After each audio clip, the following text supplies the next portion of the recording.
नमस्कार दोस्तों, स्वागत है आपका हमारे YouTube चैनल जरधारी क्लासेस में। दोस्तों, जैसे कि आपको पता है कि हम यहाँ पे उत्तराखंड की पत्रकारिता के इतिहास पे आजकल चर्चा कर रहे हैं और इस सीरीज़ में हमने 2 वीडियो पहले ही बना चुके हैं, जिसमें हमने पत्रकारिता का प्रथम चरण और द्वितीय चरण का पार्ट 1 हमने यहाँ पे डिस्कस किया था। तो द्वितीय चरण की जो पत्रकारिता थी उसके यहाँ पे 7 समाचार पत्रों के बारे में हम पहले ही डिस्कस कर चुके हैं पिछली वीडियो में, और आज हम यहाँ से 8वें समाचार पत्र के बारे में, और उसमें यहाँ पे टोटल ये 20 समाचार पत्र आते हैं द्वितीय चरण में। तो 8 से लेकर 20 तक यहाँ पे हम पूरी डिटेल्स यहाँ पे चर्चा करेंगे। तो इसलिए आज की वीडियो बहुत ही महत्वपूर्ण होने वाली है, तो वीडियो को अंत तक जरूर देखिएगा। तो चलिए दोस्तों, वीडियो शुरू करते हैं। दोस्तों, हम आपके ला रखे हैं उत्तराखंड जीके ऐप, जिसमें आपको उत्तराखंड सामान्य ज्ञान detail notes, Uttarakhand GK MCQ practice set और Uttarakhand competitive exam previous year paper आपको प्रोवाइड किए जाएंगे। तो आपको जाना है अपने गूगल प्ले स्टोर में और यहाँ पे सर्च करना है उत्तराखंड जीके ऐप। यार यहाँ पे उत्तराखंड जीके ऐप आपको सर्च करना है और यहाँ पे आप देख सकते हो उत्तराखंड जनरल नॉलेज 2020 के नाम से हमारा ऐप है और एसजे ग्रुप का ऐप है। तो इस ऐप को आपको इस क्लिक करना है और इसको आपने इंस्टॉल कर देना है और इसका आपको लुत्फ़ उठाना है। और अगर आपको ये ऐप अच्छा लगता है तो इसको आपको 5 रेटिंग देनी है और साथ ही साथ इसके बारे में कमेंट बॉक्स में अपनी राय ज़रूर दें। दोस्तों, हम यहाँ पे शुरू कर रहे हैं उत्तराखंड की पत्रकारिता का द्वितीय चरण पार्ट 2। लेकिन उससे पहले बताता हूँ आपको कि अब आप हमारे फेसबुक पेज, इंस्टाग्राम में, टेलीग्राम पे फॉलो कर सकते हैं। लिंक आपको वीडियो के डिस्क्रिप्शन में मिल जाएगा। वहाँ पे हम ऐसी महत्वपूर्ण जानकारियाँ आपको शेयर करते रहते हैं। तो यहाँ पे देखो, पार्ट 1 जो द्वितीय चरण का पार्ट 1 है, पिछली वीडियो में चर्चा कर चुका हूँ। तो यदि आपने अभी तक वो वीडियो नहीं देखी तो यहाँ पे आई बटन में उसका लिंक मैं दे दूंगा, उस वीडियो को आप देख सकते हो। तो 7वें के बाद यहाँ पे जो 8वां समाचार पत्र आता है उत्तराखंड की द्वितीय चरण की पत्रकारिता का, वो है शक्ति नामक समाचार पत्र। वह शक्ति नामक समाचार पत्र मैं पहले भी आपको कई बार बता चुका हूँ, लेकिन फिर यहाँ पे डिटेल्स बता देते हैं। तो जो शक्ति नामक समाचार पत्र है, इसका प्रकाशन हुआ था 18 अक्टूबर 1918 को विजयदशमी के अवसर पर। और किसने इसका प्रकाशन और किसने इसका संपादन किया था सर्वप्रथम, तो वो क्या था, बद्रीदत्त पांडे ने। बद्रीदत्त पांडे जी ने यहाँ पे 18 अक्टूबर 1918 को शक्ति नामक समाचार पत्र का संपादन किया था। अब इन्होंने शक्ति का समाचार पत्र क्यों किया था, इसके पीछे एक रोचक कहानी है। क्योंकि इससे पहले बद्रीदत्त पांडे जी, जिनको कुमाऊं केसरी के नाम से भी जाना जाता है, 1913 में ये बने थे अल्मोड़ा अखबार के संपादक। और 1918 में अल्मोड़ा अखबार जब यही संपादन कर रहे थे, अल्मोड़ा अखबार, ब्रिटिश सरकार ने अल्मोड़ा अखबार को बंद कर दिया, यानी बैन लगा दिया, उस पर प्रतिबंध लगा दिया था। इसके बाद इन्होंने क्या कर दिया, 1918 में ही, मतलब अल्मोड़ा अखबार तो बैन हो चुका है, लेकिन 1918 में ही 18 अक्टूबर 1918 को विजयदशमी के अवसर पर इन्होंने शक्ति नामक समाचार पत्र का पहला अंक प्रसारित यहाँ पे कर दिया है, क्योंकि इससे पहले अल्मोड़ा अखबार पे बैन लग चुका है। अब अल्मोड़ा अखबार पे बैन क्यों लगा, ये मैं आपको कई बार वीडियो में बता चुका हूँ। क्योंकि यहाँ पे बद्रीदत्त पांडे जी ने जो ब्रिटिश की जनता विरोधी नीतियाँ थी उनका खुलकर विरोध किया था और कई बार ब्रिटिश सरकार को लताड़ा था। इसलिए वहाँ पे ब्रिटिश सरकार के आंखों में, यानी नज़रों में वो आ चुका था अल्मोड़ा अखबार कि ये हमारे विरुद्ध है। इसलिए उन्होंने अल्मोड़ा अखबार को हमेशा के लिए बंद कर दिया और इसी के जवाब में बद्रीदत्त पांडे जी ने यहाँ पे शक्ति नामक समाचार पत्र का प्रकाशन किया।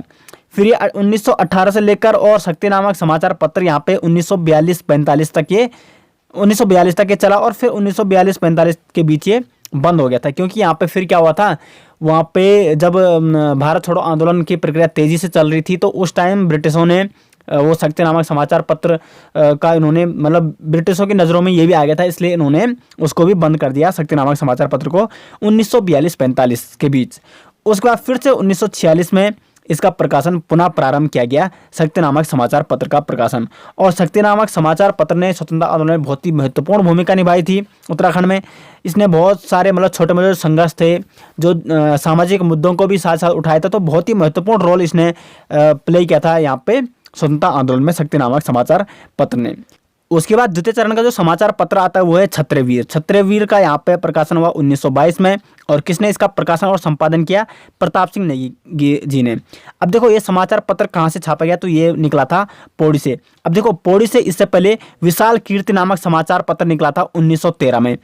किसकी प्रेस से, यहाँ पे ब्रह्मानंद थपलियाल जी की बद्री केदार प्रेस से। मैंने पिछली वीडियो में आपको इसके बारे में डिटेल्स जानकारी दी थी। तो पौड़ी से प्रथम समाचार पत्र कौन सा निकला था, विशाल कीर्ति, जबकि पौड़ी से दूसरा समाचार पत्र कौन सा निकला था, तो वो निकला था क्षत्रिय वीर। ठीक है, तो पौड़ी से निकलने वाला दूसरा समाचार पत्र कौन सा था, ये था आपका क्षत्रिय वीर। अब देखो, 15 जनवरी 1922 को इसका प्रकाशन प्रारंभ हुआ था। कब, 1922 को, 15 जनवरी 1922 को। अब देखो क्षत्रिय वीर यहाँ पे एक जातीय समाचार पत्र था। क्षत्रिय आप नाम से ही देख सकते हो, ये क्षत्रिय जाति का एक क्या था, समाचार पत्र था। और इसका मूल उद्देश्य यही था कि जो क्षत्रिय समाज है, क्षत्रिय जो जाति है, उसके सामाजिक और शैक्षणिक स्तर को यहाँ पे प्रसारित करना और बढ़ाना, यहाँ पे उनको जागरूक करना। तो यही इसका मुख्य उद्देश्य था, इसलिए इसका नाम से ही आप देख सकते हो ये एक क्या था, जातीय समाचार पत्र था। उसके बाद यहाँ पे 10वां नंबर आता है कुमाऊं कुमुद का। इसका यहाँ पे प्रकाशन हुआ था 1922 को। और किसने इसका प्रकाशन और संपादन किया था सर्वप्रथम, तो वो क्या था, बसंत कुमार जोशी जी ने। तो 1922 में बसंत कुमार जोशी ने अल्मोड़ा से इस पत्र का प्रकाशन प्रारंभ किया था। तो कहाँ से इसका प्रकाशन हुआ था, अल्मोड़ा से इस समाचार पत्र का प्रकाशन हुआ था। कुमाऊं कुमुद, कुमाऊं से आप देख सकते हो अल्मोड़ा, मतलब अल्मोड़ा कुमाऊं के अंतर्गत ही आता, इसलिए इसका नाम भी कुमाऊं कुमुद रखा गया। इसे बाजार समाचार पत्र के नाम से भी कहा जाता है। मोस्ट इंपॉर्टेंट है, कई बार एग्जाम में बन सकता है क्वेश्चन कि बाजार समाचार पत्र के नाम से किस समाचार पत्र को का नाम है, तो वो है कुमाऊं कुमुद को कहा जाता है बाजार समाचार पत्र के नाम से। और ये क्या था, एक राष्ट्रीय विचारधारा का समर्थक था। उसका 11वां समाचार पत्र आता है उत्तराखंड की पत्रकारिता के द्वितीय चरण का, तो वो है तरुण कुमाऊं। तरुण कुमाऊं यहाँ पे इसका प्रकाशन 1922 में हुआ था। और किसने इसका संपादन और प्रकाशन किया, बैरिस्टर मुकंदी लाल जी ने। कब क्या था, 1922 को। और कहाँ से क्या था, लैंसडाउन से तरुण कुमाऊं का यहाँ पे क्या हुआ था, प्रकाशन हुआ था। और ये क्या था, हिंदी साप्ताहिक समाचार पत्र था, हिंदी लैंग्वेज में छपता था। और ये क्या था, ये साप्ताहिक समाचार पत्र था। अब देखो ये बहुत कम समय के लिए, मतलब ये ज़्यादा प्रचलित नहीं हो पाया, लेकिन उसके बाद 1922 में ये प्रकाशन हुआ था और 1923 में ये बंद हो जाता है। अब देखो एक बात बता दो आपको कि जितने भी द्वितीय चरण में जो उत्तराखंड के पत्रकारिता है, जितने भी समाचार पत्र छापे गए, वो सब क्या थे, उन्होंने सबने लगभग क्या किया, ब्रिटिश सरकार का क्या किया, विरोध किया। यानी कि जो ब्रिटिश सरकार की नीतियाँ थी उनका विरोध किया। और जनता के जो सामाजिक मुद्दे थे उनको बढ़ चढ़कर उन्होंने यहाँ पे अपने लेखों द्वारा छापा था और उनको उठाया था। तो ये आपको सब में लगभग यही ध्यान रखना है कि ये इनमें से एक दो पत्र मैं आपको बताऊँ कौन कौन से ऐसे समाचार पत्र थे जो ब्रिटिश सरकार परस्त थे, लेकिन अधिकांशतः समाचार पत्र क्या थे, वो क्या थे, इन्होंने क्या किया था, ब्रिटिश सरकार की नीतियों का विरोध किया था और सामाजिक मुद्दों को बढ़ चढ़ करके और स्वतंत्रता आंदोलन में बहुत ही महत्वपूर्ण भूमिका निभाई थी। उसके बाद आया था अभय। अब देखिए वैसे 12 होना चाहिए, 11वां दोबारा छप गया, कोई बात नहीं, खैर। उसका जो नेक्स्ट समाचार पत्र आता है अभय, प्रकाशन हुआ इसका 1928 में। और किसने इसका प्रकाशन और संपादन किया, स्वामी विचारानंद सरस्वती जी ने। अब देखो इनमें से अधिकांशतः समाचार पत्र ऐसे हैं जो अल्प समय के लिए प्रकाशित हुए, क्योंकि उस टाइम मतलब पत्रकारिता बहुत यहाँ पे क्या होने प्रचलित हो रही थी। और कुछ ही महत्वपूर्ण समाचार पत्र थे जिन्होंने मार्केट में अपनी जगह बनाई थी और जो ज़्यादा फेमस हुए थे। अधिकांश समाचार पत्र जो सिर्फ कम समय के लिए यहाँ पे क्या हुए, प्रचलित हुए, 1 या 2 साल के लिए, उसके बाद वो बंद हो जाते हैं। अब देखो उस टाइम बंद होने का भी एक कारक ये भी था, एक कारण ये भी था कि वो क्या थे, ब्रिटिश सरकार की नीतियों का विरोध करते और ब्रिटिश सरकार अपनी मनमर्जी से उन समाचार पत्रों पर बैन लगा दे दी थी या उनसे जमानत मांगी जाती थी। और इतनी जमानत मांगी जाती थी कि उनके जो संपादक थे वो उसको अदा नहीं कर पाते और फिर इसी कारण वो बंद हो जाते। तो ये ब्रिटिश सरकार का उस टाइम का फंडा था, वो बिल्कुल यहाँ पे जो भी उनके विरोध में रहता था उसको वो बंद कर देते थे। तो हम बात कर रहे हैं यहाँ पे अभय नामक समाचार पत्र की, जिसका प्रकाशन 1928 को स्वामी विचारानंद सरस्वती जी ने किया था। और ये एक राष्ट्रवादी विचारधारा के व्यक्ति थे और इन्होंने इसका प्रकाशन कहाँ से किया था, देहरादून में अभय नामक प्रिंटिंग प्रेस से।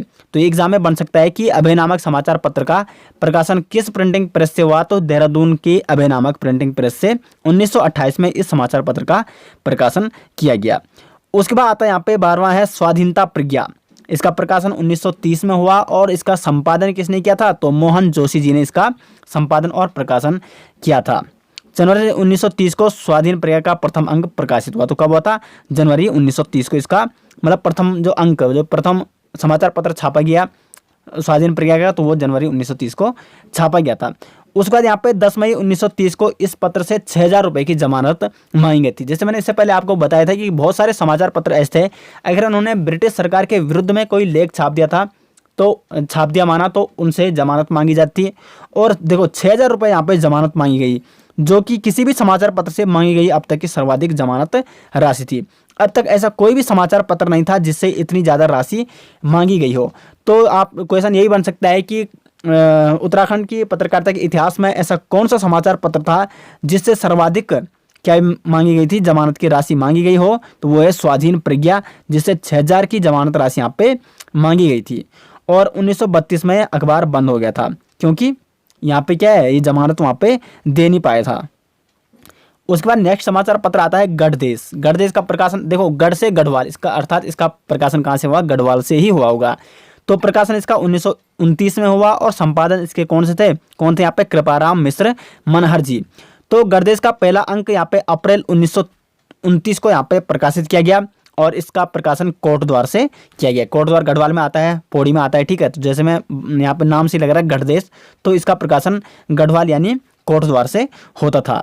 13 जून 1930 को इस अंक के साथ गढ़देश का प्रकाशन बंद हो गया, लेकिन मनहर जी ने जो इसके संपादक थे उन्होंने फिर से 1934 को इसका क्या कर दिया, दोबारा से प्रकाशन पुनः प्रारंभ कर दिया और इसका मुद्रण अब कहाँ से होने लग गया था, देहरादून से होने लग गया। लेकिन उसके बाद फिर ये ब्रिटिश सरकार की नज़रों में आ गया था और फिर इससे 2,000 रुपये की जमानत मांगी गई थी, जो इसके संपादक और जो उसके प्रिंटर थे, यानी जो इसको छापते थे और जो इसके संपादक थे यानी मनहर जी, तो उनसे 2,000 रुपये की यहाँ पे जमानत मांगी गई ब्रिटिश सरकार द्वारा।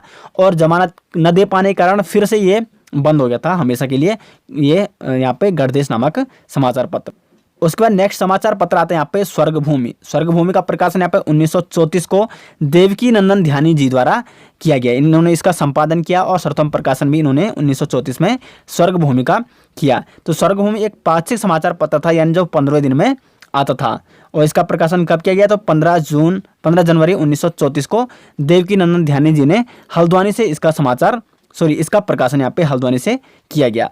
स्वर्गभूमि के 3-4 अंक निकलने के पश्चात ही हमेशा के लिए बंद हो गया। तो इसके भी लगभग 3-4 अंक निकले और मतलब 1 या 2-3 महीने के अंतराल में स्वर्गभूमि हमेशा के लिए बंद हो गया। तो लेकिन ये आपको ध्यान रखना है, ये कहाँ से इसका प्रकाशन हुआ था, तो हल्द्वानी से इसका प्रकाशन किया गया था। नेक्स्ट यहाँ पे समाचार पत्र है समता। समता के नाम से आप जान सकते हो समानता, ठीक है। तो ये भी एक क्या है, जातीय समाचार पत्र है। इसका प्रकाशन हुआ था 1934 ईस्वी में और किसने इसका संपादन किया, मुंशी हरिप्रसाद टमटा जी ने। यह एक साप्ताहिक समाचार पत्र था, यानी यह 7वें दिन में आता था और जिसका प्रकाशन मुंशी हरिप्रसाद टमटा जी द्वारा 1934 ईस्वी में किया गया था। अब देखो, ये एक हिंदी समाचार पत्र था, यानी हिंदी में ये लेख छापता था और इसका मूल उद्देश्य क्या था, जैसे मैंने आपको बताया था, ये एक जातीय समाचार पत्र था। तो जो पिछड़ी जाति के लोग हैं, जो दबे कुचले समाज के लोग हैं उनको उचित अधिकार दिलाना ही इसका प्रमुख उद्देश्य था। समता का मतलब समानता का अधिकार दिलाना, तो समता के नाम से आप देख सकते हो। और मुंशी हरिप्रसाद टमटा जी ने इसका यहाँ पे क्या किया था, संपादन किया था। उसके बाद 1935 ईस्वी में श्रीमती लक्ष्मी देवी टमटा जी ने इस अखबार का संपादन किया। तो आप ये देख सकते हो कि श्रीमती लक्ष्मी देवी जो कि एक दलित समाज से थे, तो दलित महिला पत्रकार थी ये उत्तराखंड की पहली। तो ये एग्जाम में बन सकता क्वेश्चन कि उत्तराखंड की पहली दलित महिला पत्रकार कौन थी, तो वो थी श्रीमती लक्ष्मी देवी टमटा जी। तो बहुत ही इंपॉर्टेंट है, आपको ये नोट करना है। और ये भी आप एग्जाम में बन सकता है कि पिछड़ी जाति को अधिकार दिलाने के लिए प्रमुख योगदान किस समाचार पत्र ने किया, तो वो क्या था, समता नामक समाचार पत्र, जो कि एक जातीय समाचार पत्र था और इसका मूल उद्देश्य यही था, पिछड़ी जाति को अधिकार दिलाना। उसके बाद नेक्स्ट समाचार पत्र आते हैं यहाँ पे हादी ए आजम, और ये एक धार्मिक समाचार पत्र था। हादी आजम आप देख सकते हो यहाँ पे मुस्लिम समाचार पत्र था। प्रकाशन इसका 1936 ईस्वी में हुआ और संपादन किसने किया, मोहम्मद इकबाल सिद्दीकी, जो एक खुद मुस्लिम व्यक्ति थे। तो इन्होंने हादी आजम का यहाँ पे प्रकाशन किया। हादी आजम उत्तराखंड की पहली उर्दू धार्मिक पत्रिका थी। तो जैसे मैं आपको बता चुका हूँ, नाम से ही धार्मिक समाचार पत्र लग रहा हो। और ये क्या है, पहला उर्दू धार्मिक समाचार पत्र कौन सा है उत्तराखंड का, तो वो है यहाँ पे हादी ए आजम। और ये मासिक समाचार पत्र था जो मासिक में छपता था। उसके बाद ये बहुत जल्दी यहाँ पे 2-3 अंक प्रकाशित होने के बाद यहाँ पे 1936 में यहाँ पे ये बंद हो गया था, क्योंकि ये ज़्यादा फेमस नहीं हो पाया था। उसका आता है यहाँ पे 17वां हितैषी नामक समाचार पत्र। इसका प्रकाशन हुआ था यहाँ पे 1936 ईस्वी में और संपादन कौन थे इसके, तो वो थे पीताम्बर दत्त पारबोला जी, जिन्होंने हितैषी को 1936 में यहाँ पे प्रकाशित किया था। कहाँ से किया था, लैंसडाउन से इसका प्रकाशन इन्होंने किया था। यह समाचार पत्र सत्ता समर्थक था। अब देखो, मैंने आपको ऊपर बताया था पहले कि अधिकांशतः द्वितीय चरण के समाचार पत्र ऐसे थे जो क्या थे, वो ब्रिटिश सरकार के विरोधी थे। मतलब ब्रिटिश सरकार की जो जनता विरोधी नीतियाँ थी उनका विरोध जमकर करते थे और सामाजिक मुद्दों को बढ़ चढ़कर उठाते थे। लेकिन द्वितीय चरण में हितैषी समाचार पत्र ऐसा समाचार पत्र था जो सरकार परस्त था। इसलिए अंग्रेज समर्थक होने के कारण जो पीताम्बर दत्त पारबोला थे, जो इसके क्या थे, संपादक थे, उनको राय बहादुर की उपाधि दी गई थी। तो ये आपको नोट करना बहुत ही इंपॉर्टेंट है। उसका 18वां समाचार पत्र यहाँ पे प्रकाशन इसका 1936 में होता, उत्तर भारत, ठीक है, उत्तर भारत के नाम से ये प्रकाशन इसका 1936 में हुआ और संपादन इसका महिषानंद थपलियाल जी ने यहाँ पे इसका संपादन किया था। तो महिषानंद थपलियाल जी ने पौड़ी गढ़वाल में स्वर्गभूमि प्रेस से इस समाचार पत्र का प्रकाशन किया। उत्तर भारत का प्रकाशन किस प्रेस से किया गया? तो स्वर्गभूमि से इसका प्रकाशन किया गया था। उसके बाद यहाँ पे 1937 में ये बंद हो गया था। अब देखो आपको हर पॉइंट यहाँ पे नोट करना है, मैंने इसलिए यहाँ पे नोट्स वाइज यहाँ पे आपको मैं समझा रहा हूँ ताकि आप इसको आसानी से नोट भी कर पाएँ, ठीक है। तो आपको हर पॉइंट यहाँ पे नोट करना है।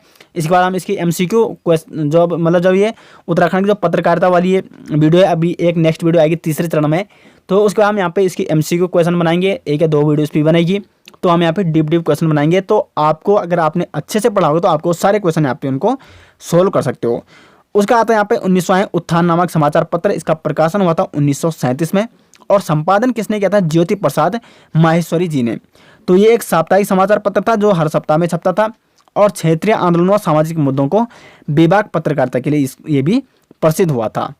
उसके बाद लास्ट यहाँ पे 20 है जागृत जनता, प्रकाशन इसका 1938 में हुआ था और संपादन इसका पीतम्बर पांडे जी ने किया था और ये भी एक साप्ताहिक समाचार पत्र था। तो ये तो हो गया यहाँ पे द्वितीय चरण के पत्रकारिता यहाँ पे समाप्त हो गई, कंप्लीट हो गया ये वाला टॉपिक। उसके बाद नेक्स्ट वीडियो यहाँ पे तृतीय चरण के उत्तराखंड में तृतीय चरण के पत्रकारिता का इतिहास आएगा। 1940 के बाद जितने भी समाचार पत्र यहाँ पे छापे गए थे और उनका भी बहुत ही महत्वपूर्ण योगदान है, क्योंकि अब उत्तराखंड में मतलब अब उत्तराखंड की जनता जागरूक हो चुकी है और यहाँ पे स्वतंत्रता आंदोलन में बढ़ चढ़कर भाग ले रही है। इसके बाद यहाँ पे भारत छोड़ो आंदोलन की शुरुआत होने वाली है, 1942 में हुई थी और वहाँ पे उस पत्रकारिता ने जो तृतीय चरण की पत्रकारिता उसने बहुत ही महत्वपूर्ण योगदान वहाँ पे दिया था। तो आपको यहाँ पे पत्रकारिता अच्छे से नोट्स बनाने हैं, उम्मीद है कि आप अच्छे से नोट्स बना रहे होंगे। तो दोस्तों ये तो हो गए यहाँ पे द्वितीय चरण की पत्रकारिता। आशा करते हैं आपको वीडियो पसंद आई। वीडियो पसंद आए तो वीडियो को लाइक शेयर जरूर कीजिएगा और कमेंट बॉक्स में अपनी राय जरूर दें। मिलते हैं ऐसी नेक्स्ट इंटरेस्टिंग वीडियो के साथ, तब तक के लिए धन्यवाद।